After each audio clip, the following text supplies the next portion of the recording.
नमस्कार, आज की आवाज़ पर आपका स्वागत है। मैं हूं हरिशंकर शिवहरे। दर्शकों, कल मुंबई पुलिस के द्वारा जो editor in chief Republic Bharat के अर्नब गोस्वामी जी के साथ जिस प्रकार का बर्ताव किया है, जिस प्रकार का व्यवहार किया है, उस व्यवहार पर मुंबई पुलिस की सर्वत्र निंदा की जा रही है। एक मीडिया पर इस तरह का प्रहार, एक पत्रकारिता पर इस तरह की चोट निश्चित रूप से निंदनीय है। पूरे देश भर के तमाम संगठन हैं जो इसका विरोध कर रहे हैं, चाहे सामाजिक संगठन हो या फिर धार्मिक संगठन हो। सभी लोग मुंबई पुलिस के इस कुकृत्य की जमकर आलोचना कर रहे हैं। ऐसे में ही गुना नगर के बहुत सारे पत्रकारों ने अर्नब गोस्वामी के पक्ष में अपनी बात रखी है और उस बातचीत को हम आप तक पहुंचा रहे हैं। पुलिस का जो दर्दनाक चेहरा है वह सामने आया है। मैं महावीर सिंह तोमर, कार्यकारी प्रदेश अध्यक्ष, नेशनल मीडिया फाउंडेशन। वास्तविकता ये है कि सत्य की आवाज़ को दबाने के लिए निरंतर ये पत्रकारों के ऊपर पुलिस ज़्यादतियाँ करती है।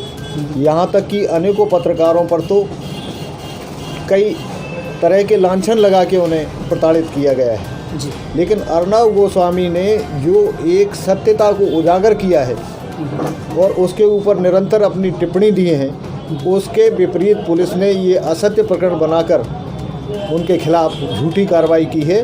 और हाई कोर्ट ऑफ महाराष्ट्र ने स्थिति को स्पष्ट करते हुए उन्होंने कहा है कि ये मुकदमा बनता ही नहीं है। पुलिस ने कैसे बना दिया, इसलिए स्पष्ट है कि न्यायिक प्रक्रिया में दूध का दूध, पानी का पानी होता है, और वह आज न्यायालय ने कर दिया है। मैं स्पष्ट रूप से कहूँगा कि अर्नब गोस्वामी जैसा पत्रकार ना हुआ है ना होगा। वरिष्ठ पत्रकार श्री रमाकांत चौधरी जी, दरअसल क्या है, देश में भ्रष्ट, नालायक, निकम्मे जो राजनेता और नौकरशाही के लोग हैं वो पत्रकारिता से डरने लगे हैं और निष्पक्ष पत्रकारिता के खिलाफ ऐसे लोग नित नए षड्यंत्र रचते हैं। अर्नब जी पिछले कुछ दिनों से कुछ मुद्दों को लेकर देश के सामने सच रख रहे थे और इस सच से मुंबई की सरकार डर गई, मुंबई के पुलिस कमिश्नर डर गए। और अर्नब जी जो लाना चाह रहे थे उसमें कुछ सफ़ेद पोस्ट लोग बड़े केसों में फंसने वाले थे, तो अर्नब जी को चुप करने के लिए अचानक आतंकवादियों की तरह उनकी गिरफ्तारी की है। मैं कल से जो टेलीविज़न पर समाचार वगैरह देख रहा हूँ उसमें स्पष्ट रूप से आ रहा है कि कानूनी रूप से जिस तरह से अर्नब जी की गिरफ्तारी हुई है वह लीगल नहीं है। पहले उनको समन जारी होना थी, विधिवत उनके लिए कोर्ट को सूचना देना थी, उसके बाद में अर्नब जी की गिरफ्तारी होती। लेकिन जो गिरफ्तारी की गई है वो कानूनी रूप से वैधानिक नहीं है। मैं अर्नब जी का बिल्कुल पक्ष नहीं ले रहा, मैं केवल इतना कहना चाहता हूँ कि जो भी कार्रवाई हो कानूनी दायरों के अनुसार हो, कानूनी दायरों में हो। अर्नब जी के साथ में जो कार्रवाई हुई है वो हिटलरशाही हुई है, कानूनी कार्रवाई नहीं हुई है। इसलिए कोई भी पत्रकार अगर गलत करे तो उसके खिलाफ कार्रवाई होना चाहिए, हम उसका पक्ष नहीं लेते। लेकिन किसी भी पत्रकार को नाजायज़ रूप से परेशान नहीं किया जाना चाहिए। ये लोकतंत्र पर हमला है, ये अभिव्यक्ति की स्वतंत्रता पर हमला है। दर्शकों, इस समय हमारे साथ उपस्थित हैं श्री भरत झा, नवदुनिया समाचार पत्र के ब्यूरो चीफ गुना। देखो, जो गोस्वामी जी के साथ में जो घटना हुई है वो वाकई निंदनीय है। आरोप या कोई अपराध है भी तो उसके लिए मतलब एक नियमानुसार जो कार्रवाई होती है उस टाइप से करना चाहिए। जिस तरीके से एकदम सुबह के वक्त एकदम घर में एंटर होना, हथियारों के साथ पहुंचना, और बताया गया है कि उनके खिलाफ शायद वारंट भी नहीं था, जैसा सुनने में आ रहा है। बिना वारंट के उनकी गिरफ्तारी करना, परिजनों के साथ में अभद्रता करना, इसकी तो निंदा की जाना चाहिए।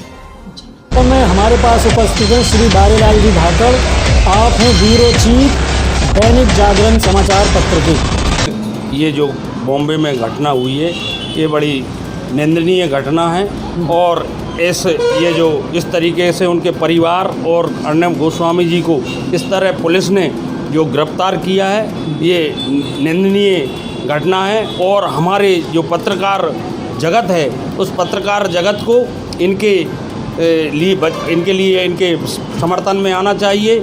और इस तरह की जो आज कृत्य किया है महाराष्ट्र सरकार भी इसमें मुझे लगता है इन्वॉल्व है और इस महाराष्ट्र सरकार के इशारे पर जो इनने अर्नब गोस्वामी जी के साथ पुलिस ने जो व्यवहार किया है वो कतई माफ़ करने योग्य नहीं है।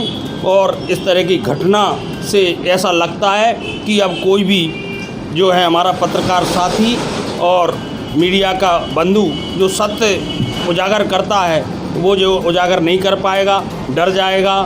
और ये इसी का परिणाम है कि जो है डरने की भय व्याप्त हो गया है। आज क्या है कितना बड़े चैनल के संपादक जो हैं अर्नब गोस्वामी जो सच बोलते थे आज उनके साथ ऐसा हो गया, तो हम जो हमारे साथी जिला लेवल पे काम करते हैं, ब्लॉक लेवल पे काम करते हैं, ग्रामीण में काम करते हैं, उनको अब हर कोई ऐसे ही डराएगा, धमकाएगा और सत्य समाचार प्रकाशित नहीं करने देगा।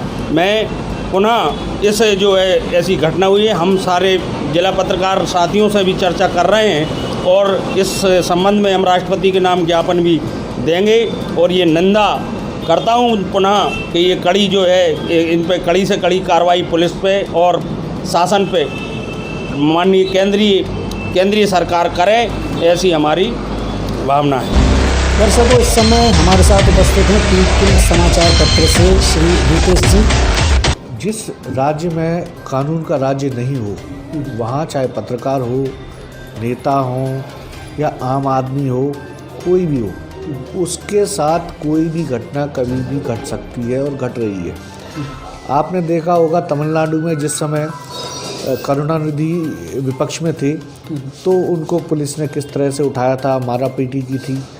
ऐसी ही घटनाएं हमारे देश में यदाकदा देखने को मिलती हैं और चूंकि पत्रकारों के पास कोई विशेषाधिकार तो होता नहीं, ऐसी स्थिति में उनके साथ भी आज यदि आप आज़ादी से बाद और ख़ासतौर से अभी पिछले 10-15 वर्षों में आप देखेंगे तो सैकड़ों हज़ारों घटनाएं उनके साथ ऐसी हो चुकी हैं।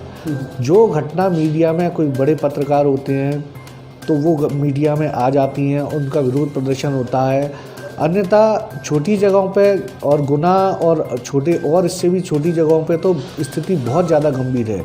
यदि आप प्रशासन के पुलिस के पक्ष में नहीं जाते या फिर नेताओं के विरोध करते हैं या फिर उनकी गलत चीज़ों को उजागर करते हैं, जो कि हमारा कर्तव्य है, ऐसी स्थिति में अराजकता का लाभ लेकर पुलिस और प्रशासन और सत्ताधारी दल वह अपनी मनमानी पे उतर आते हैं।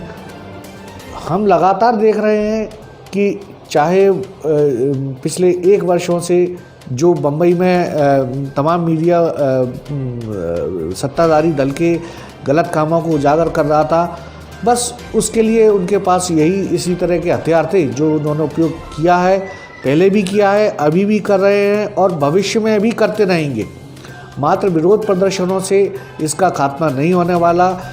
जब तक संविधान का कानून का राज स्थापित नहीं होगा कि जिसमें कि मात्र 6 महीने और अधिकतम साल वर्ष के अंदर सुप्रीम कोर्ट तक लोगों को न्याय ना मिल जाए, ऐसी व्यवस्था जब तक नहीं होगी तब तक इन घटनाओं में कमी के बारे में सोचना भी सिर्फ कपोल कल्पना ही होगी। गुनानगर के वरिष्ठ पत्रकार श्री कल्याण भार्गव जी इस समय हमारे साथ उपस्थित हैं। पिछले कुछ दिनों से पत्रकार अर्नब गोस्वामी का चैनल जिस तरीके से सच्चाई परोस रहा था उसमें दो मत नहीं है, वो सच लिख रहे थे। ये भी कुछ लोग मानते हैं कि अतिरंजित घटनाएं उनका चैनल लोगों के सामने बता रहा था। जैसा भी है, अर्नब गोस्वामी वरिष्ठ पत्रकार तो हैं और सच कहने में विश्वास रखते हैं। ऐसा लगता है कि अर्नब गोस्वामी की गिरफ्तारी करने के बाद वहाँ की सरकार ये संदेश देना चाह रही है कि जो कोई भी सरकार के खिलाफ बोलेगा या सच लिखने का हौसला दिखाएगा, उसका अंजाम अर्नब गोस्वामी जैसा होगा। अब सवाल ये उठता है कि क्या मीडिया को सरकार ने दबाव में लेना चाहिए नहीं है? अगर ऐसा है तो ये बहुत गंभीर स्थिति है और इस चुनौती से निपटने के लिए देश भर की मीडिया को इकट्ठा होना पड़ेगा, विचार करना पड़ेगा कि आगे कौन सी रणनीति अपनाई जाए ताकि इस तरह के दबाव मीडिया पर कम से कम कोई सरकार ना बना पाए। मैं इस घटना की निंदा करता हूं। अर्नब गोस्वामी हमारी बिरादरी के हैं, जैसी भी हैं, हमारे पत्रकार हैं और हर पत्रकार, देश का हर जागरूक पत्रकार ऐसे मौके पर उनके साथ खड़ा है। बहुत उपस्थित हैं नवभारत समाचार पत्र के ब्यूरो चीफ श्री चंद्र प्रकाश माझी जी। अर्नब जी के साथ जो घटना हुई है वो बहुत ही दुर्भाग्यपूर्ण है।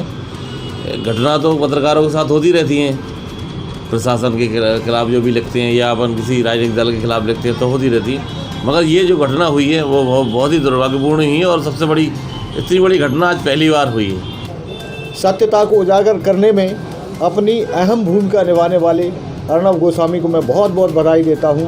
भले ही दमन चक्र चला हो, लेकिन उन्होंने एक साहस के साथ में समाचार को उजागर करके एक कीर्तिमान स्थापित किया है। बहुत बहुत धन्यवाद। देखते रहिए आज की आवाज़।